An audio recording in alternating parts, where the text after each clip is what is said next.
Okay, take two. Alan Smoke Break giving you an update on Mr. Sean. He is in the middle of round 2 of chemo. He's already finished the chemical part of it. He's in the, he called it something. I don't know what it's called.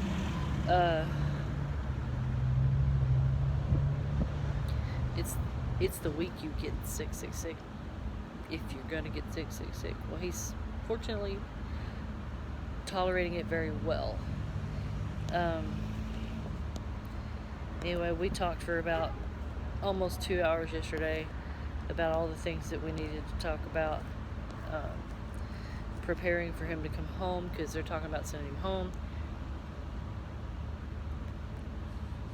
And arranging that with the oncologist down here, with rehab down here. He was very upbeat.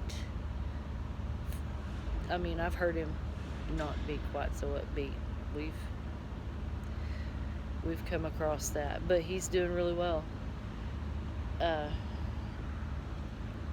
He's ready to come home on one hand and not ready to come home on the next, because he feels secure there, and I think that's important.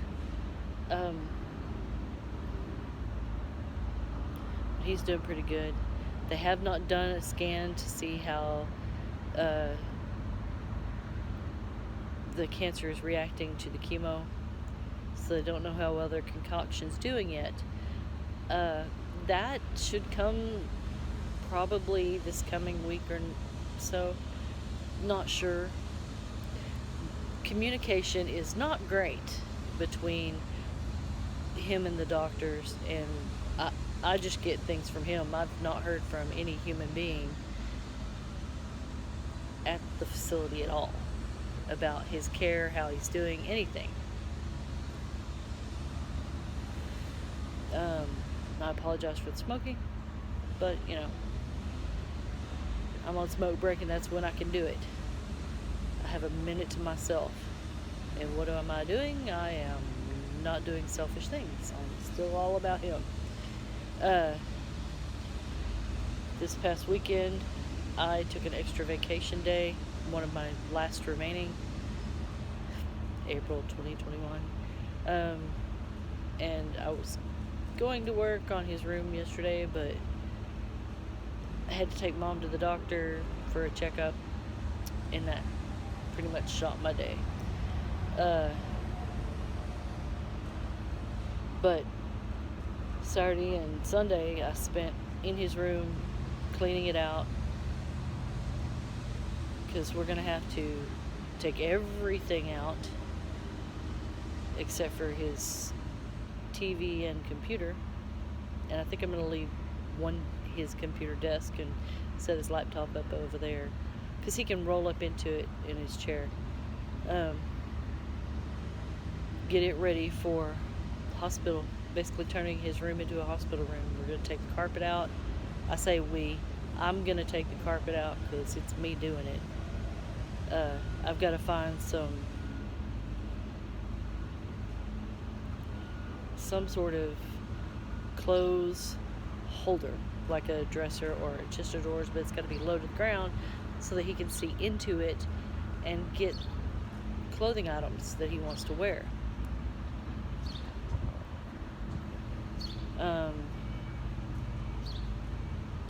He's like, well, Mom, I still have my closet.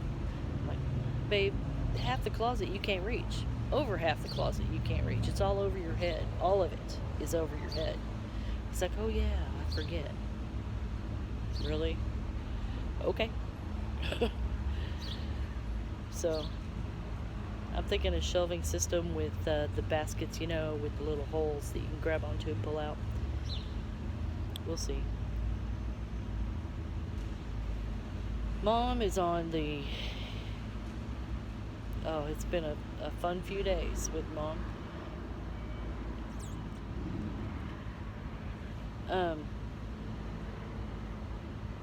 She's been pretty good over the weekend, I think. Last week she thought she was pregnant. That's how it goes. I mean, a couple of days later and asleep or two later, really? Hell, 10 minutes later. And no longer going to be a big sister. Well, mom is 81.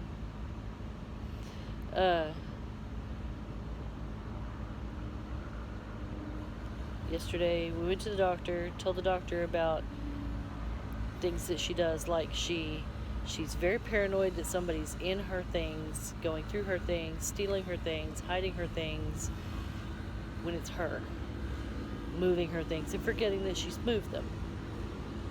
She forgets where she puts stuff all the time. Instead of an Easter egg hunt this year with little kids, we had the great hearing aid hunt of 2021. I told the doctor about that. I told the doctor about the paranoia, about building you know how when you're little you build forts out of chairs and couch cushions, and sometimes if you've got a really tolerant parent, you can make a little house under the table, the dining table or the kitchen table or whatever. Well, she has chosen to hide at the kitchen table twice now. Once under it, once just sitting with a chair backed all the way back into the corner. So, yeah, I told her about that. The paranoia and fear, and they're going to get me, they're going to hurt me. I don't trust you, I know you, but I don't know you. He's not my husband doesn't look like that. Not knowing how old she is, not knowing how old he is, not knowing anything. Thinking that the house is not her home.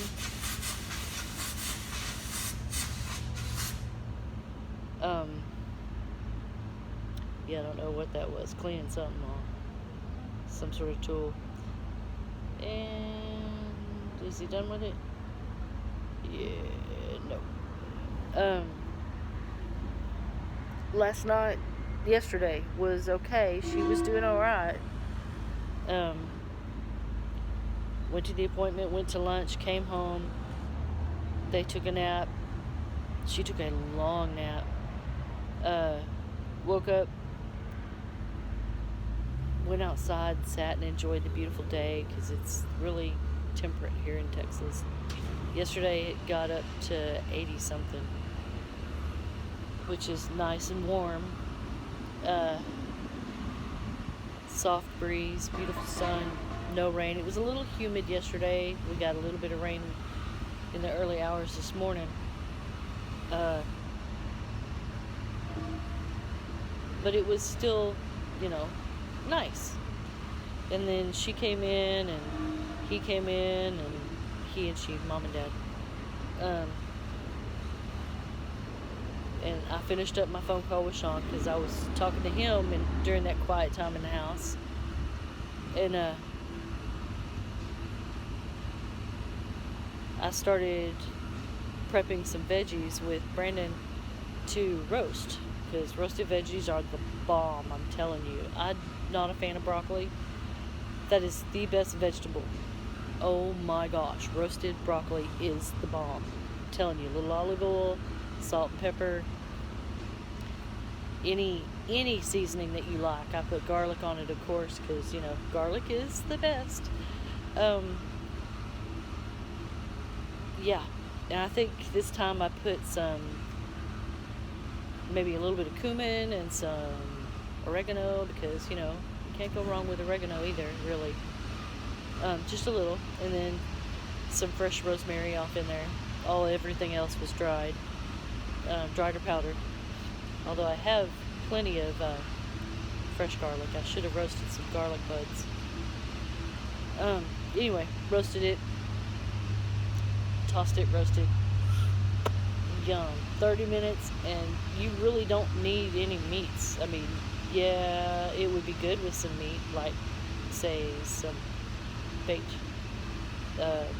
pork chops, or heck, even some, what do they call that? Oh, shoot. ground steak, whatever. Basically hamburger patties with no burger. Um, Anything. Doesn't matter how basic, it would be good with it, because the star of the show is those veggies, which we had some heirloom carrots, some broccoli, like I said, some fingerling potatoes. I had some zucchini. I couldn't find my squash. Mom had placed it in the pantry instead of the refrigerator. That's my fault, because I should have put them up when I came in from the store with them. And I forget why she put them in there. But it made sense once I realized, oh, she had some canned goods to put up, because I got some, because you never have enough cream of mushroom or cream of chicken. So I just grabbed a couple of cans of that while I was at the store. And she was putting those up. Well, they didn't get put up, but she set down the squash in there, and I found it later.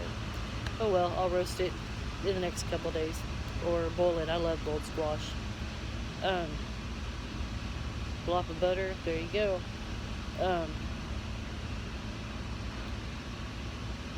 Anyway, roasted those, tossed them all with the olive oil. That's what Brandon and I had for dinner last night.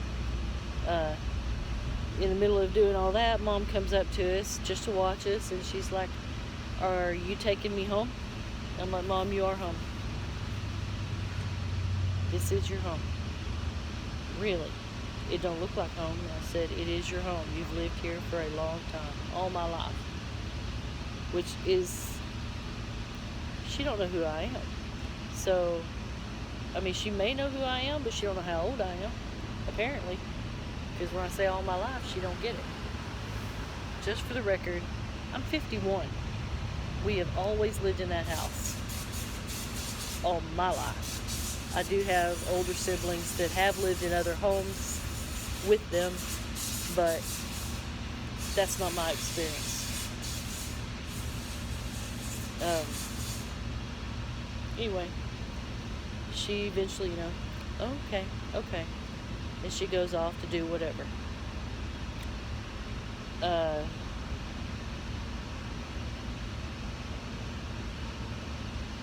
The evening passes with some minor things, but nothing big. Like I said, minor. They go to bed about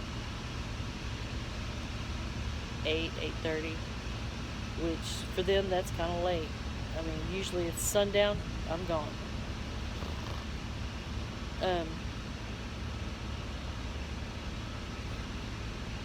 By 11 o'clock, Mom had gotten up to go to the bathroom and said she couldn't go back to sleep. Her legs were hurting because she's got bad circulation in her legs. It's a family thing, genetic. I'm going to have that. Pretty sure at least one of my sisters is going to have that.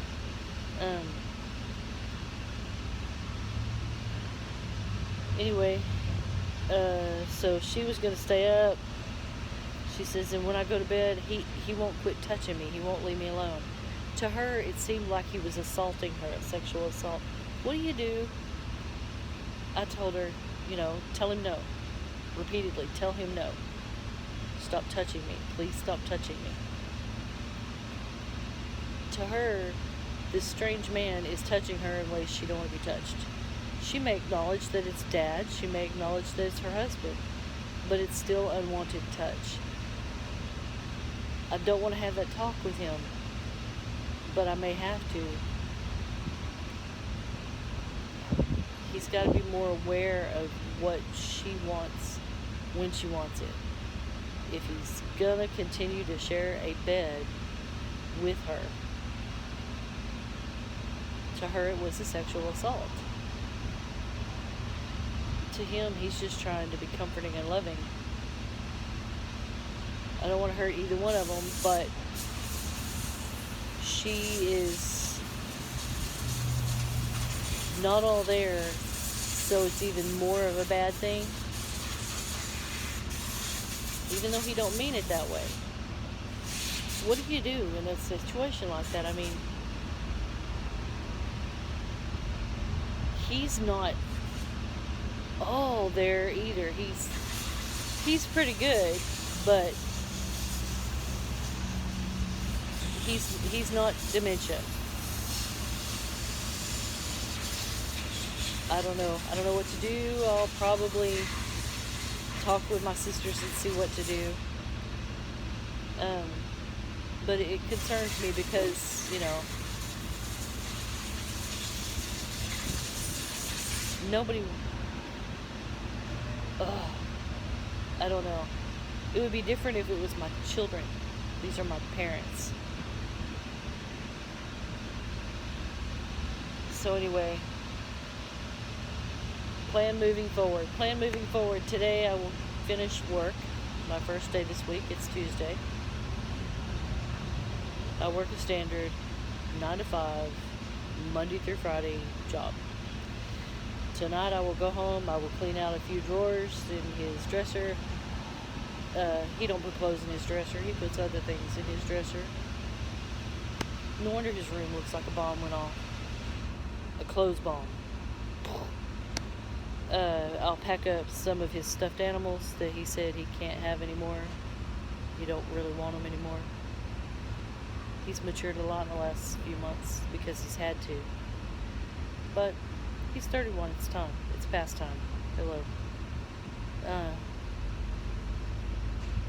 I'll pack up some of that.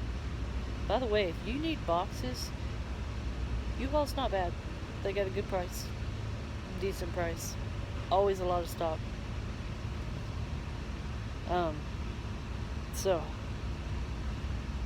I'll pack up a few of the drawers. I'll reheat the vegetables, what's left of them, because you always make more than you're gonna eat. And have me some veggies for dinner, maybe over some rice. I might make some rice. It's warm in the sun. Anyway, prepare. So we got to get that dresser out of there. I don't know how I'm going to do that by myself. I mean, Brandon can help me to an extent, but I'm so fearful of him getting hurt because he's my one unscathed child. And I can only physically do so much, and we're running out of room. And it's not just any old dresser. It used to belong to my mom and dad in their bedroom. Back when everything was good, back in high school. It may have even belonged to my grandma at some point. I'm trying to remember. Anyway, I gotta get back to work. They're gonna holler.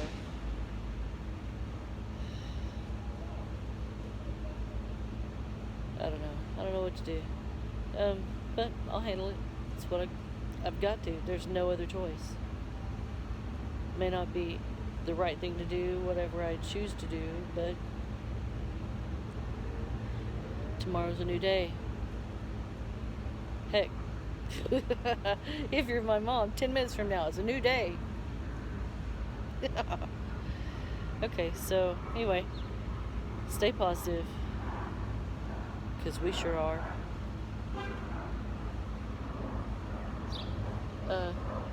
Well, healthy and strong. Well, healthy and strong. He's gonna be fine. In the end, he's going to be fine. The power of positive thinking and the power of God. I'm telling you, it's real. Peace out.